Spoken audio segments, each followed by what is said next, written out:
Hello दोस्तों, आप सभी का स्वागत है डीबीएफ के 1857 की स्टोरी सीरीज के दूसरे एपिसोड में। जैसा कि हमने अपने पिछले एपिसोड में आपको बताया था कि 11 मई की सुबह होते होते सारे सिपाही मेरठ से गायब हो चुके थे। पर वो गए कहाँ?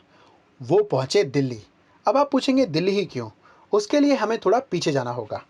16वीं शताब्दी में हिंदुस्तान में दो ऐतिहासिक घटनाएं घटी।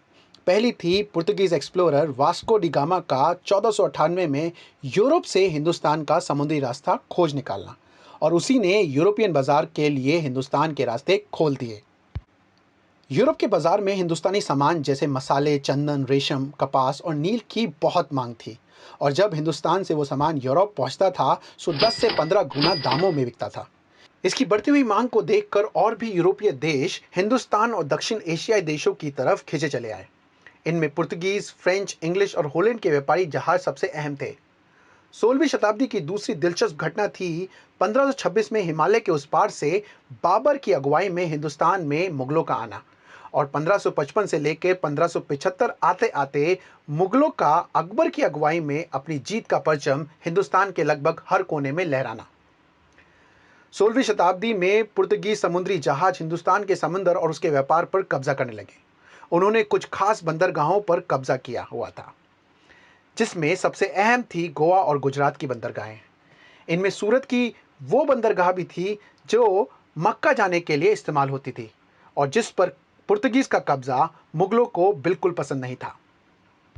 सूरत को पुर्तगीज से छुड़ाने में ना चाहते हुए भी ईस्ट इंडिया कंपनी ने मुगलों की मदद की। इसी कारण मुगल दरबार में ब्रिटिशर्स ने एक खास जगह पाली और उन्हें हिंदुस्तान में व्यापार करने की इजाज़त भी मिल गई, और बहुत ही जल्द वो पुर्तगीज को पीछे छोड़कर व्यापार में आगे निकल गए। सूरत से शुरू हुआ व्यापार अब मद्रास, हुगली और बंगाल की दूसरी बंदरगाहों तक फैल गया, जिससे मुगलों को भारी रकम टैक्स के रूप में मिली। लगभग 150 साल राज करने के बाद 1707 में मुगल बादशाह औरंगजेब की मौत हो गई और मुगलिया सल्तनत बिखरने लगी। दक्कन, अवध और बंगाल जो सबसे ज़्यादा टैक्स देते थे, अलग होकर आज़ाद गवर्नर के कब्जे में आ गए। उसी दौरान 1739 में नादिर शाह के हमले ने मुगलों की कमर तोड़ दी, क्योंकि नादिर शाह ने मुगलों के खजाने को साफ कर दिया और मुगलों का तख्त ताउस और बेशकीमती कोहिनूर हीरा अपने साथ पर्शिया लेकर चला गया।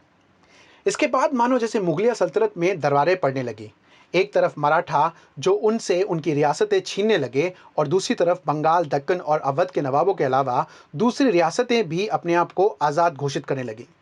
इसी राजनीतिक उथल पुथल का फायदा ब्रिटिश ईस्ट इंडिया कंपनी और फ्रेंच ईस्ट इंडिया कंपनी ने अपने व्यापार को और मजबूत करने में उठाया।